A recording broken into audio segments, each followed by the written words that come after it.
শিরোনাম মানব জাতি গঠনে শিক্ষা ও সহায়ক শিক্ষার ভূমিকা, পর্ব 173 কবিরা গুনাহ সহ মৃত্যুবরণকারী জাহান্নাম থেকে মুক্তি পাবে কি?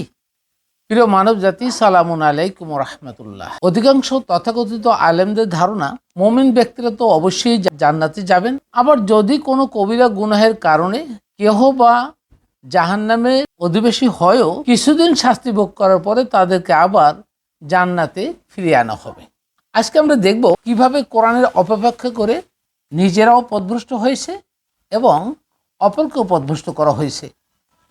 কোরআনের অপব্যাখ্যা বলতে তারা ইচ্ছা করে হয়তো করেনি, কিন্তু তাদের কোরআন নিয়ে গবেষণা করেনি, চিন্তাভাবনা করেনি, আল্লাহর প্রকৃত তথ্য জানার চেষ্টা করেনি, বিধায় এই অপব্যাখ্যা চলে আসছে। দীর্ঘদিন ধরে আমরা এই শাস্তির মুখোমুখি হচ্ছি। অথচ তাদের এই অসতর্কতামূলক কোরআনের তর্জমা তাফসির করার জন্য নিজেরা যেমন ভীষণভাবে ক্ষতিগ্রস্ত হচ্ছে, জাহান্নামের অধিবাসী হচ্ছে, এবং সেই সাথে তাদের অগণিত ভক্তরাও জাহান্নামের অধিবাসী হবে, এতে কোনো সন্দেহ নাই। তাই এখানে কোরআনের শর্ত সাপেক্ষে কিছু দলিল উল্লেখ করব ইনশাআল্লাহ। কোরআন থেকে আমরা জানি যে আল্লাহর নীতিতে কোনো পরিবর্তন হবে না। সূরা আল ফাত 48 নং সূরা আয়াত নম্বর 23। আউযু বিল্লাহি মিনাশ শাইতানির রাজিম, বিসমিল্লাহির রহমানির রহিম। সুন্নাতুল্লাহিল্লাতী ক্বাদ খালাত মিন ক্বাবল। আল্লাহ বললেন, এটাই আল্লাহর নীতি যা পূর্ব থেকে চলে আসছে। ওয়ালান তাজিদা লিসুন্নাতিল্লাহি তাবদীলা। আর হে মুহাম্মদ, তুমি আল্লাহর নীতিতে কোনো পরিবর্তন পাবে না।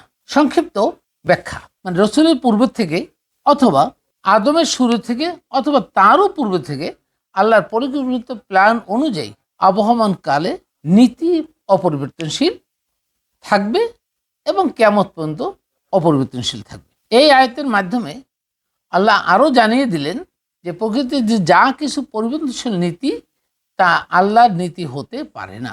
আল্লাহর নীতি একবারেই যেভাবে হয়েছে, যেমন সূর্য কখন কোন দিকে কখন থেকে উঠবে, চন্দ্র কখন উঠবে, কখন অস্ত যাবে, এগুলো আল্লাহর নীতির ছেড়ে কোনো পরিবর্তন নেই। কোনখানে কোন গাছপালা কী কাজ করছে, কী ধরনের ফল দিবে, এই সকল কিছু আল্লাহর নীতির সাথে যুক্ত আছে। এই নীতি কোনো পরিবর্তন হবে না।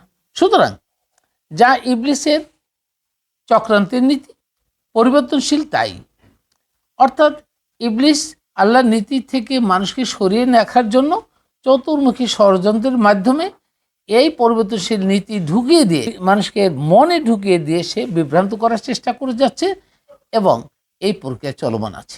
তাহলে এখান থেকে আরও একটি কথা মনে রাখতে হবে যে সকল আলেমরা সময় সময় বিভিন্ন রকম কোরআনের অসতর্কতামূলক ব্যাখ্যা অপব্যাখ্যা করে থাকেন, তারাও কোনো না কোনোভাবে আল্লাহর নীতি থেকে বিবর্জিত, অর্থাৎ তারা ইবলিসের প্ররোচনায় আল্লাহর নীতি বহির্ভূত তর্জমা তাফসীর করে বিভ্রান্ত করে যাচ্ছেন। সূরা আলে ইমরান আয়াত নম্বর 23।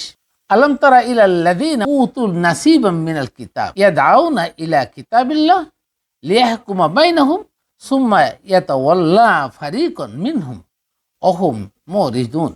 আল্লাহ রাসূলকে বললেন যে তুমি কি তাদের দেখোনি যাদের কিতাবের কিছু আংশিক জ্ঞান প্রদান করা হয়েছিল?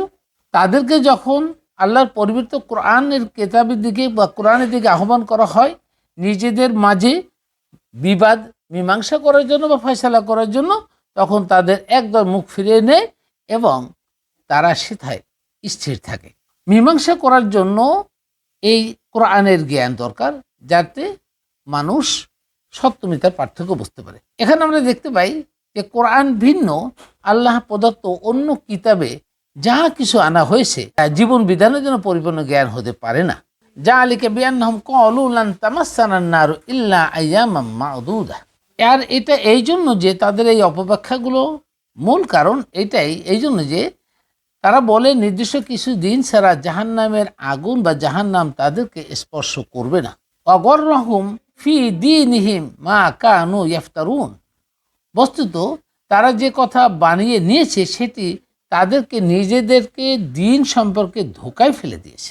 ব্যাখ্যা, অন্য কিতাবীদের মধ্যকার যারা কোরআনের ফয়সালা থেকে মুখ ফিরিয়ে নেয় এবং সেই অবস্থায় স্থির থাকে, তাদের এই আচরণের কারণ হলো এই যে তারা মনে করে তাদের কিতাবের কিছু অংশ কোরআনে আছে, এটি সত্য, কিন্তু তাদের কিতাবে থাকা অনেক কথাও তো কোরআনে আছে। অর্থাৎ তাদের কিতাব, যে আহলে কিতাবদের যে কিতাব, সেই কিতাবের কিছু অংশ কোরআনে আছে, এটা সত্য। আবার কিছু কোরআনে নেই। তাই কোরআনের অতিরিক্ত কথাগুলো না মানার জন্য যদি তাদেরকে জাহান্নামে যেতেই হয়, তবে অল্প দিনের, কিছুদিনের মধ্যেই তারা জাহান্নামের শাস্তি ভোগ করে আবার ব্যাক করবে বা ফিরে আসবে। এবার কোরআনের ফয়সালা হতে মুখ ফিরিয়ে নেয় এবং সে অবস্থায় যারা স্থির থাকে, এই দলটি মূলত আহলে কিতাবের কথাকে তাদেরকে বানানো কথা বলানো হয়েছে এবং এটিকে তাদের দিন সম্পর্কে, নিজেদের ইসলামী জীবন ব্যবস্থা সম্পর্কে ভুল ধারণা বলা হয়েছে। অর্থাৎ সঠিক কথা হলো যে আল্লাহর কিতাবের অনুসারীদের মধ্যে যারা জাহান্নামে যাবে তাদেরকে সেখানে চিরকাল থাকতে হবে। অর্থাৎ যারা জাহান্নামে যাবে সেই ব্যক্তি আর কখনোই জাহান্নাম থেকে ফিরে জান্নাতে আসতে পারবে না। এটাই হলো আল্লাহর নীতি, যে নীতিতে কোনো পরিবর্তন হবে না। অথচ অধিকাংশ মানুষ বা আলেমরাও মনে করেন যে আমরা যখন ঈমান এনেছি, মুমিন হয়েছি, কিছুদিন জাহান্নামে শাস্তি ভোগ করে আশা করি একদিন একটু একটু ঈমান যখন আছে আমরা তো জান্নাতে যাব, এই ভরসায় তারা অতিরিক্ত গুনাহ করছে। এখানে এই যে ভুলটা, এই ভুলটা আরও কীভাবে অপেক্ষা হয়েছে তার কিছু নমুনা এখানে দেখা হবে।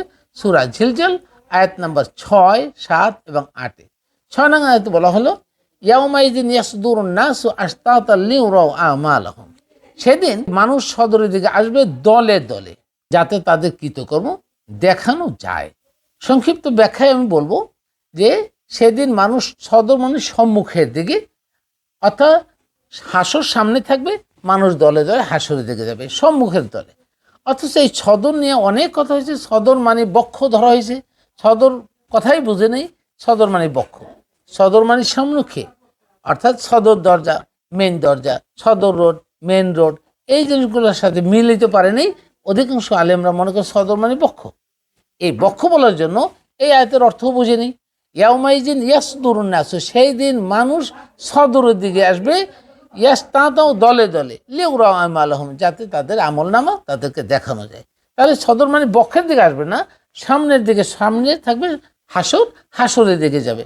অপব্যাখ্যাটা এখানে। এরপর আমরা দেখতে পাই 7 নম্বর আয়াতে, ফামান ইয়ামাল মিসকালা যাররাতিন খায়রান ইয়ারা। অতঃপর কেউ অনুপরিমাণ ভালো কাজ করলে তাহলে সে তা দেখতে পাবে।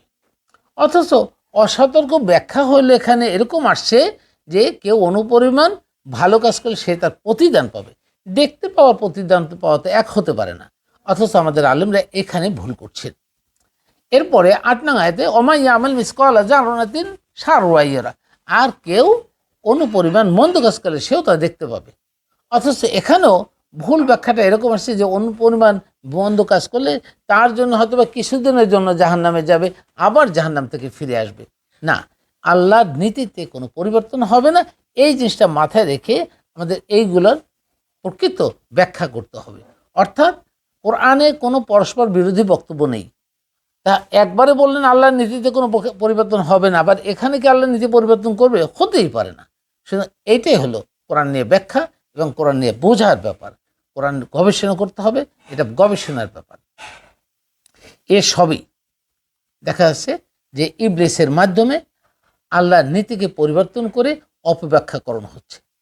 তাই আমরা আশা করব প্রতিটি মানুষ যেন কোরআনের থেকে গভীরতম গবেষণা করে সঠিক তথ্য জানা ও বোঝার চেষ্টা করেন। তাহলেই তাদের জন্য জান্নাতের পথ সুগম হবে। নতুবা সারা জীবন তারাও জাহান্নামে ভুগবেন এবং তাদের কথা যে অনুসরণ করবে বা মানবে তারাও জাহান্নামের অনুসারী হবে। আমি এই পর্বে আমরা দেখলাম কিছু আয়াত নিয়ে বললাম যে যারা কোরআনের অপব্যাখ্যা করছেন তারা যেন এখান থেকে সংশোধন নেন, বিরোধিতা করার জন্য না, বোঝার চেষ্টা করার জন্য। আমি পরবর্তী ভিডিওতে আরও কিছু আয়াত নিয়ে এভাবে বলবো, যেখানে আমাদের আলেমরা, অধিকাংশ আলেমরাই বলবো যে কোরআনে অপব্যাখ্যা করছেন, বুঝতে পারেনি বা বোঝার চেষ্টা করেনি। আর সাধারণ মানুষ মনে করছে অমুক স্কলার আলেম, তিনি বোঝেন নাই, তুমি বোঝো। ভাই, প্রত্যেককে বলবো কোরআন নিয়ে গবেষণা করুন, কোরআন বোঝার চেষ্টা করুন। না বুঝলে যারা কোরআন জানে তাদের সাথে বোঝার চেষ্টা করুন, কারোর সাথে কারো তুলনা করে লাভ নেই। খোদা হাফেজ। আহমেদ জাফর, রিসার্জন ইসলাম।